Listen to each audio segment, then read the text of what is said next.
গাড়ি সমস্যা দিতেছে মনে হয়, না ব্রেকটা টাইট করে নিতেছে। হ্যাঁ ভাই, হয়ে গেছে। ও তাহলে উঠেন, যাই আমরা। অবশেষে আমাদের গাড়ি ঠিক হয়ে গেছে। আমরা যাচ্ছি এখন মিঠামইনের দিকে। আর হাওড়ে এখন পানি নাই, যাই বলছি আগে, এখনো বলতেছি হাওড়ে যে পানি নাই। এগুলো সহজে দেখা যায় না।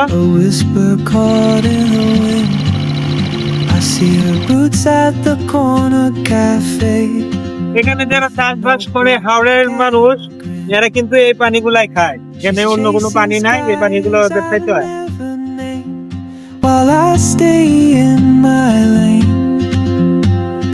আমরা এখন যাচ্ছি মিঠামইনের দিকে।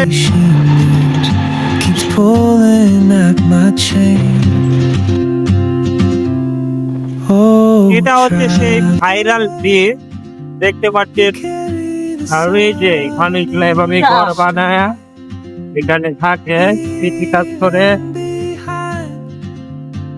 What I hold inside, if I don't ask your name today, I may never get the chance to walk beside your wandering dance.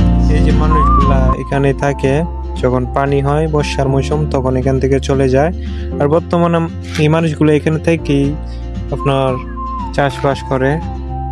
এই যে জমিগুলা চাষ হচ্ছে বর্তমানে। মিঠামইন যারা যাইতে চান, এই ব্রিজ হয়ে যেতে হবে মিঠামইন, কারণ এই ব্রিজ ছাড়া মিঠামইন যাওয়ার কোনো পথ নাই। এই ব্রিজটাই হচ্ছে মিঠামইনের যাওয়ার ব্রিজ। আর আমি এখানে গাড়ি থামায়া একটু শর্টমট নিলাম, যে কত সুন্দর ব্রিজ। আসলে হাওড়ে না আসলে হাওড়ে সৌন্দর্য বোঝা যায় না। আর ওইটা কিন্তু ভুট্টা ক্ষেত, ওই যে দেখতে পাচ্ছেন, এটা কিন্তু ভুট্টা ক্ষেত। আমরা যাইতেছি মিঠামইনের উদ্দেশ্যে। আসেন, আস্তে আস্তে আসেন। মামা আইতাছে, আমি একটু ভিডিও করতেছি। এই যে দেখেন কি একটা লেখা দেখা যাচ্ছে। এই গ্রামটা কত সুন্দর। যখন বর্ষা হয় তখন আরো সৌন্দর্য বেড়ে যায়। এই জায়গায় আপনি দাঁড়ায় থাকতে পারবেন, বাতাসে জীবন আপনাকে উড়ায় নিয়ে যাবে।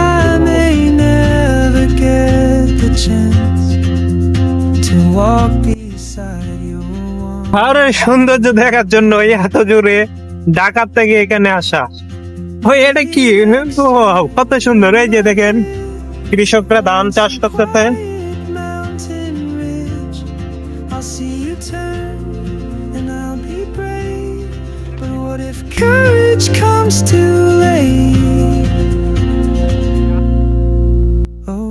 এটাই হচ্ছে স্বপ্নের উড়াল সেতু, যা মিঠামইনের মানুষের জন্য একটা বুক ভরা স্বপ্ন।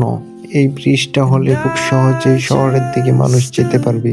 বর্তমানে ফেরি পার হইতে হয় এবং অনেক ঝামেলা।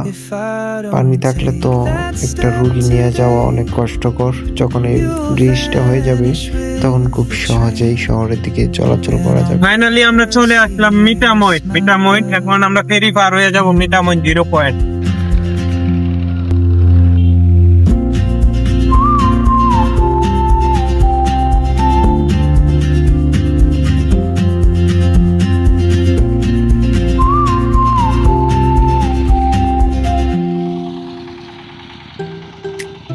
হচ্ছে